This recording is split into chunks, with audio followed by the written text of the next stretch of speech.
Auto sector में जिस तरह के लगातार बदलाव हो रहे हैं, हमारे पास बातचीत करने के लिए एमजी मोटर्स से राजीव चाबा सर। सर, सबसे पहला सवाल ये कि जिस तरह से मोबिलिटी बदल रही है, किस तरह का स्कोप आप देख रहे हैं बिज़नेस का, अपॉर्चुनिटी इंडस्ट्री के नाते, अपॉर्चुनिटी एमजी मोटर्स के नाते, और क्या सरकार के जो मौजूदा प्रयास या जो योजनाएं हैं वो इंडस्ट्री को इसमें और प्रमोट करेंगी? तो आजकल जो ज़्यादा ट्रेंड हम देख रहे हैं, एक तो लोग ज़्यादा एसयूवी की तरफ जा रहे हैं और इलेक्ट्रिक व्हीकल की काफ़ी न्यूज़ है, बज़ है, लोग क्यूरियस हैं और पता करने के लिए कि ये कौन सी गाड़ी है, कैसी गाड़ी है, और कई लोग ख़रीद भी रहे हैं। और तीसरी चीज़ हो रही है कि कनेक्टेड कार फीचर्स काफ़ी चाहिए। अगर आपकी गाड़ी 14-15 लाख के आसपास की है, सबको उसमें कनेक्टेड फीचर्स चाहिए। तो ये काफ़ी चेंजेस हुए हैं पिछले कई सालों में।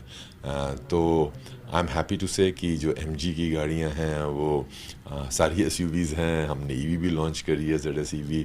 जब हमने पहली गाड़ी लॉन्च करी थी, it was really the first big volume car in the country, और सारी गाड़ियाँ हमारी कनेक्टेड हैं। तो ओवरऑल आई थिंक हमने ट्रेंड ठीक से एक देख लिया था अभी तक, and we have been lucky. लेकिन काफ़ी सारे चेंजेस हो रहे हैं और अर्बन मोबिलिटी सॉल्यूशंस काफ़ी डिफरेंट टाइप के आने वाले हैं। Sir, urban mobility solutions different type के आने वाले हैं और सरकार उसमें और पुश डाल रही है ताकि आप ग्रीन फ्यूल की तरफ, रिन्यूएबल एनर्जी की तरफ जो चाहें। इसको आप किस तरह की अपॉर्चुनिटी देख रहे हैं और क्या उसको देखते हुए हम कुछ और लॉन्चेस, कुछ और एक्सपेंशन देख सकते हैं एमजी मोटर की तरफ से? हाँ, तो गवर्नमेंट की तरफ से अल्टरनेटिव फ्यूल्स पे काफ़ी बात हो रही है, बिकॉज हमारे कंट्री में काफ़ी इंपोर्ट होता है ऑयल और उस पर डिपेंडेंस काफ़ी ज़्यादा है, फॉरेन एक्सचेंज भी काफ़ी जाता है। तो government rightly so is trying to promote different kind of fuels, flex fuels, EVs, hydrogen in future and things like that. तो इससे काफ़ी डिफरेंट अपॉर्चुनिटीज़ आएंगी। हर कंपनी की एक डिफरेंट स्ट्रैटेजी होगी टू कम आउट, एक डिफरेंट बिजनेस मॉडल आएंगे लोगों के। और जो यंगर जनरेशन आई फील कि उसमें काफ़ी यूसेज के हिसाब से पे करने की एक टेंडेंसी होगी। तो बेसिकली यू पे एज़ पर योर यूज़।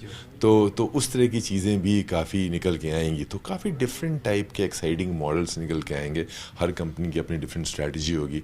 मैं ये कहना चाहूँगा कि एमजी में हमने काफ़ी सेगमेंट्स को, इन my humble way I would say, कि हमने डिस्टर्प्ट किया है और different technology and different features के साथ हमने गाड़ियाँ दी हैं।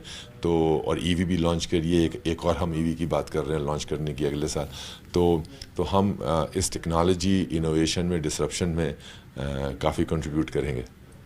ईवी की आपने बात करी कि अगले साल आप लॉन्च कर रहे हैं, वो जो ईवी होगी वो किस तरह की होगी, किस रेंज में हो सकती है, किस तरह के फीचर्स होंगे उसके अंदर, अगर आप एक रफ आइडिया दे पाएँ? तो हमने ऑलरेडी अनाउंस किया है कि हमारी अगली गाड़ी ईवी होगी, और वो स्टार्टिंग पॉइंट उसका 11-12 लाख से होगा और 15-16 लाख तो टॉप एंड गाड़ी होगी, और वो हम मार्च-अप्रैल तक लॉन्च करेंगे अगले साल। तो ये गाड़ी जो होगी वो hopefully will again cause some different kind of buzz. जैसे कि हेक्टर हमने जब पहले गाड़ी लॉन्च करी थी कनेक्टेड कार की कह के, इंटरनेट इनसाइड स्लोगन था उसका, तो उसने काफ़ी एक बस क्रिएट करी थी। तो इस ईवी से भी होपफुली होगा, एंड लोगों के पास लोगों की डिमांड है ईवी की। तो इट विल बी एक्साइटिंग। बाकी तो टाइम बताएगा कि उस गाड़ी का रिएक्शन क्या है, but we are quite excited and हम सब तैयार हो रहे हैं उस गाड़ी को लॉन्च करने के लिए। सर, उसके लिए तो आपको बहुत बहुत शुभकामनाएं अभी से। लेकिन एक जो पिछले 3-4 साल से हम लोग देख रहे थे, सप्लाई कॉन्स्ट्रेंट था, सेमीकंडक्टर से लेके बहुत सारी चीज़ें थी, कोविड था, क्या वो वर्स्ट ओवर हो चुका है और अब इंडस्ट्री के लिए जो है सब कुछ विन विन गुड गुड होगा? वर्स्ट तो डेफिनेटली ओवर हो चुका है मेरे हिसाब से, as far as semiconductor issues concern in general industry का।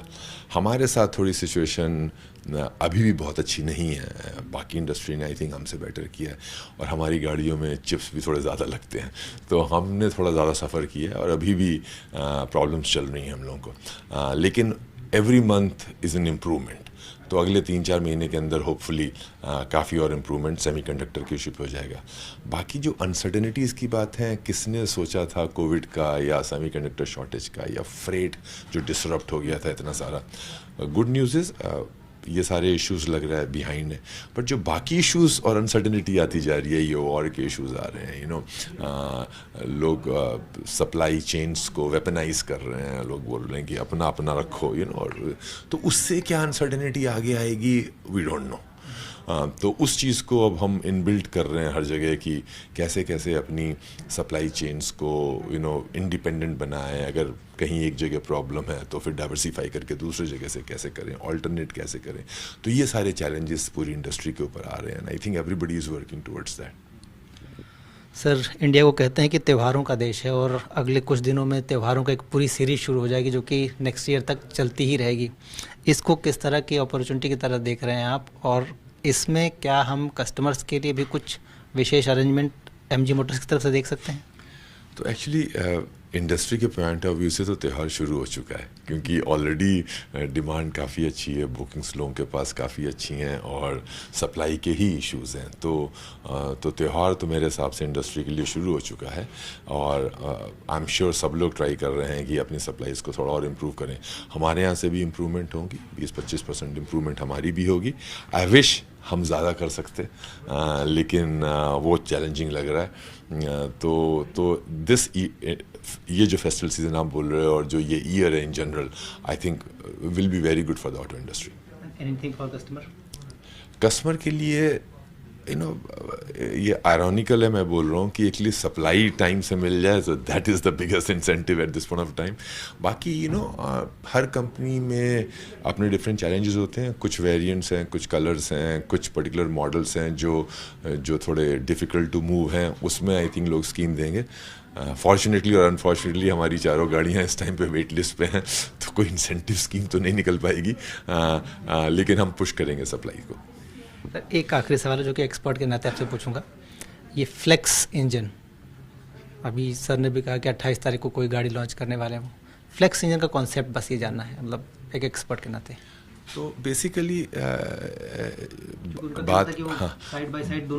बात ये होती है कि अगर आपकी गाड़ी जैसे अभी पेट्रोल पे चलती है और वो पेट्रोल पे आप एथेनॉल मिक्स करते हैं 10%, तो उसको E10 बोल देते हैं। अगर 20% मिक्स करते हैं E20। अगर पूरी गाड़ी एथेनॉल पे चलेगी तो वो E100 हो गया।